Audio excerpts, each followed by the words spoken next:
क्या खूब कहा गया है कि जो सफ़र की शुरुआत संग संगी करता है, मालिक के जीवन में खुशियों रंग भरते हैं। जो सफ़र की शुरुआत सेवा से करते हैं, उनके चेहरे पर खुशियाँ व फूल खिलते हैं। और जो सफ़र की शुरुआत सिमरन से करते हैं ना, वह मालिक के चरणों में रहा करते हैं। बाबा जी की प्यारी सात संगत जी, सभी को प्यार भरी राधा स्वामी जी। संगत जी, आज मैं साखी आपको जो सुनाने जा रहा हूँ, यह साखी एक बहुत बड़ी सीख देने वाली है। जो कि साखी हम आपको सुनाने जा रहे हैं, एक अच्छी और बहुत प्यारी साखी है। तो संगत से विनती है कि साखी को अंत तक ज़रूर सुनें। बाबा नानक मस्तानों की तरह रहा करते थे। एक किसी से ज़्यादा बात नहीं करते थे और ध्यान में लीन रहा करते थे। बाबा जी एक धुन में चलते थे, तो उन्हें एक अवस्था में देखकर समस्त कुल देखकर रहने लगा। कोई कुछ कहता तो कोई कुछ कहता तो साध संगत जी, उस समय बाबा जी ने नगर वाले लोगों के बारे में उल्टी सीधी बातें करने लगते थे। और लोग कहने लगे कि मेहता कालू का बेटा तो अजीबे हरकतें करता है। पता नहीं दिन भर क्या सोचता रहता है और कहाँ खोया रहता है। तो साध संगत जी, जब भी कोई बाबा नानक देव जी के मित्र से उनके लिए मिलने आता था, तो बाबा जी औपचारिकता के भाव से उनसे मिल तो लेते थे।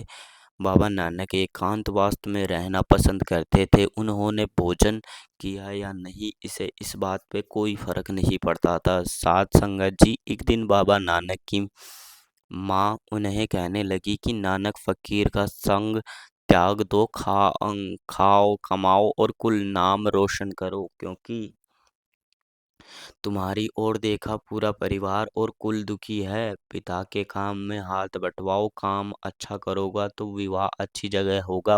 और बाबा नानक की माँ उन्हें कहने लगी कि जो जब तुम्हारे बारे में भला-बुरा कहते हैं, तो मुझे सुनकर जलती हूँ। साध संगत जी, माता के इतना समझाने पर भी सतगुरु नानक एक नाम मात्र ही भोजन करते थे। कभी-कभी तो वो पूरा-पूरा दिन पानी नहीं पीते थे। उन्होंने शरीर निर्मल हो गया था। तो बाबा नानक की ऐसी दशा देखकर उनकी माँ कहने लगी कि भगवान, मेरे पुत्र को इस बीमारी से मुक्त करो।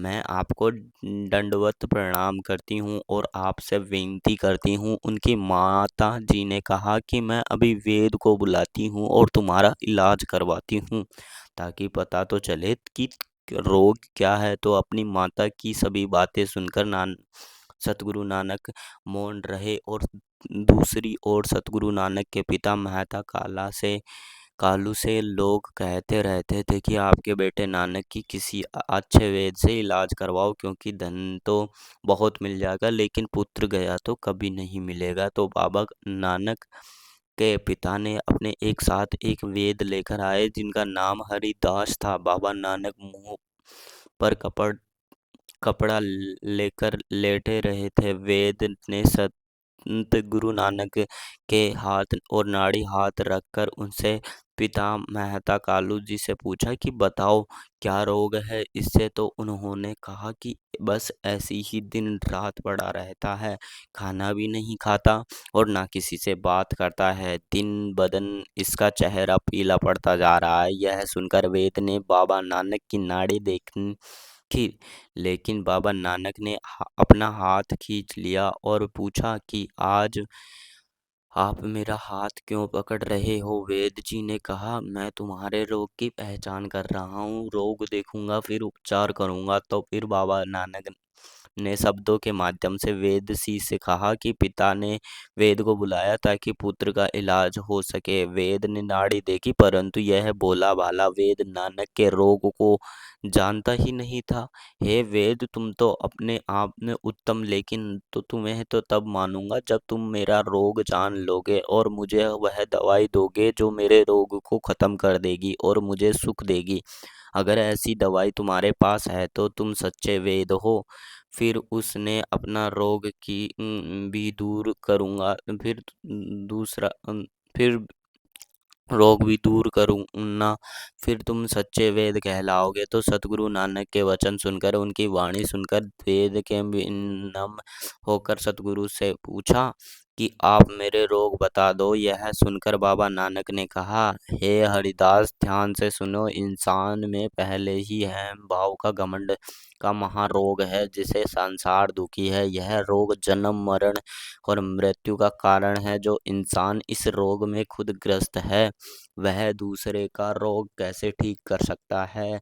जिस दवाई से यह रोग ठीक हो, मैं वो दवाई देखना चाहता हूँ जो इस रोग को दूर कर सकते हो। उसके पास इस रोग की दवाई है, वही उत्तम वेद है। क्योंकि जो जन्म मरण के रहित हो जाए, यह अहंकार का रोग नहीं होता। हरिदास, हम तो अपने आप परमेश्वर के समाये हुए हैं। इस रोग का कोई उपचार नहीं है। सांसारिक रोग का इलाज तो अनेक है, परंतु इस रोग का उपचार मुश्किल है। यह रोग तभी खत्म होगा जब हम उस परमेश्वर में लीन हो जाएंगे और जन्म जन्म जन्मों से बनी यह दूरी खत्म हो जाएगी। सभी में ईश्वर को देखे है, ईर्ष्या ना करते। तो बाबा नानक का यह उपदेश सुनकर वेदवी ने भी सतगुरु नानक के पिता को कालू मेहता जी से कहा कि आपके पुत्र को कोई रोग नहीं है, इन पर तो ईश्वर की भक्ति का रंग चढ़ा है। यह तो संसार के समस्त रोगों को दूर करने का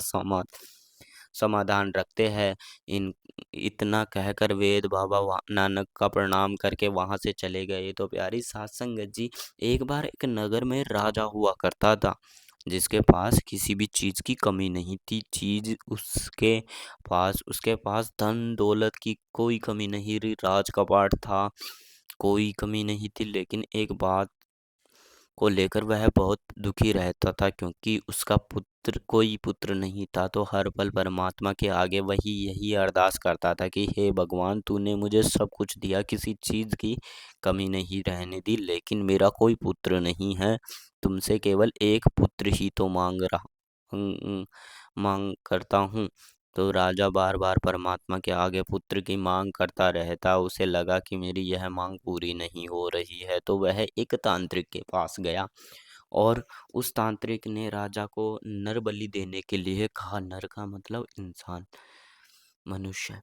कहा कि यदि तुम नर बलि दोगे तो तुम्हें पुत्र की प्राप्ति होगी। पर प्राप्ति के मुँह पकड़कर राजा ने बलि देने का लगा। तो एक दिन बाबा नानक भाई मर्दाना जी के साथ उस नगर में पहुंच गए। बाबा नानक का दिव्य रूप देखकर और उसके दिव्य कीर्तन को सुनने लोग उनके पास आने लगे। लोग क्योंकि भीड़ बाबा जी के पास लगने लगी। उस नगर में सभी नगरवासी राजाओं को कर्मों से बहुत दुखी थे, क्योंकि राजा हर रोज किसी न किसी की बलि देता ही रहता था। तो सभी नगरवासी डर से साया में जी रहे थे। तो जब सतगुरु नानक वहां पहुंच गए और लोगों की भीड़ उनके पास लग गई, तो नगरवासी के सतगुरु के आगे अरदास की कि हाथ जोड़कर बाबा नानक से कहने लगे कि महाराज, आप संत महात्मा हो, हम अपना दुख आपको बताने आए हैं। हम इस नगर में बहुत दुखी है, क्योंकि राजा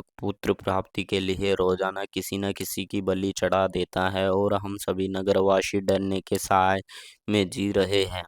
जाने कब किसी बारी आ जाए। महात्मा, हमारी मदद करो। इस देर में वहां पर राजा के सिपाही आ जाते हैं। वह नगरवासियों से कहने लगते हैं, नगरवासियों, रोजाना की तरह आज राजा का फिर बलि देनी है। तो इसे सुनते ही वहां से भगदड़ मच गई। सभी लोग वहां से भागने लगे, लेकिन भाई मर्दाना जी, बाबा नानक वहीं बैठे रहे। तो राजा सिपाही ने भाई मर्दाना जी और बाबा नानक को पकड़ लिया और राजा के सामने पेश कर दिया। तो जब बाबा नानक राज दरबार में गए, तो राजा को लगा कि यह सिपाही आज इनको पकड़ कर लाए हैं। वह सोचने लगा कि यह कोई फकीर दिखाई पड़ते हैं। तो बाबा नानक ने राजा से सवाल किया कि राजन, तुम नरबलि क्यों देते हो? तो राजा ने बाबा नानक से कहा कि यह सब नहीं करना चाहता हूँ मैं, मुझे ऐसा करने का कोई शौक नहीं है, क्योंकि भगवान ने मुझे सब कुछ दिया है लेकिन एक पुत्र नहीं दिया है। यह सब पुत्र प्राप्ति के लिए कर रहा हूँ। यह वचन सुनकर सतगुरु नानक ने कहा कि तुम जिन लोगों को मार रहे हो ना, वह सभी भगवान के बच्चे हैं, उनकी संतान हैं। तो तुम भगवान की संतानों को मार रहे हो, अपनी संतान कैसे प्राप्ति कर सकते हो? बाबा नानक ने कहा, हे राजन, हे बाबा नानक ने कहा, हे राजन, तुम 40 से 50 दिन तक धड़े पर बैठ के तार का प्राप्ति करो, तुम्हें पुत्र की प्राप्ति होगी। तो साध संगत जी, जैसे ही बाबा जी ने राजा को कहा, राजा ने वैसा ही किया। तो कुछ समय बाद उसे पुत्र की प्राप्ति हुई। नानक ने से प्रसन्न होकर राजा ने गुरुद्वारे के लिए 20 एकड़ जमीन, और यहाँ पर राजा ने सतगुरु नानक को जमीन दी। वह आज गुरुद्वारा थड़ा साहिब है। और यह गुरुद्वारा उत्तराखंड के बागेश्वर में स्थित है। साध संगत जी, आज की इस साखी में हम सीख मिलती है कि संत महात्मा हमें सभी मार्ग दिखाने के लिए आते हैं। वह तो जीवन में हमारे मार्गदर्शन करने के लिए आते हैं, लेकिन कभी कभी हम अपने मन के पीछे लगकर किसी चीज की प्राप्ति के लिए और मोह में पकड़कर गलत रास्ते अपने आप लगते हैं। इस जिससे कि दूसरों की हानि होती है, और फिर हम उस चीज का, उन कर्मों का हिसाब किताब देना पड़ता है, तो भारी दुख झेलना पड़ता है। जबकि हम उस वस्तु को परमात्मा से सीधा मांग सकते हैं। वह मालिक जानी जान है, वह हमें बारे में हमेशा ज़्यादा जानता है। उसे पता है कि किसको कितना देना है, कब देना है, और कहाँ नहीं देना है, क्योंकि उसे हमें अच्छे और बुरे कर्मों की अच्छी तरह खबर है।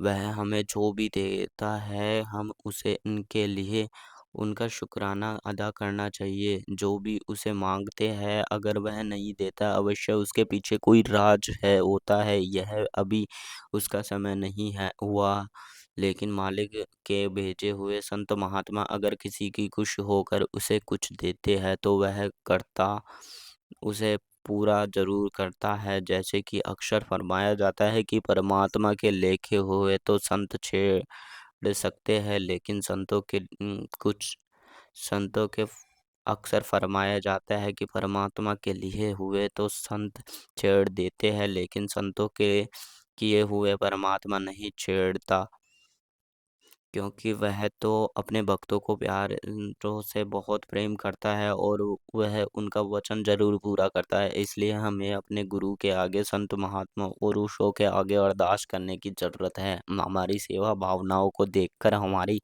प्रेम भावनाओं को देखकर वह हमें झोली ज़रूर भरते हैं। तो गुरु प्यारी साध संगत जी, आज की साखी यहीं समाप्त होती है। अगर आपको हमारी यह वीडियो अच्छी लगे तो आप हमारे वीडियो को लाइक करें और हमारे चैनल को सब्सक्राइब करें, ताकि हर रोज़ नई नई साखी सुनने को मिले। राधा स्वामी जी।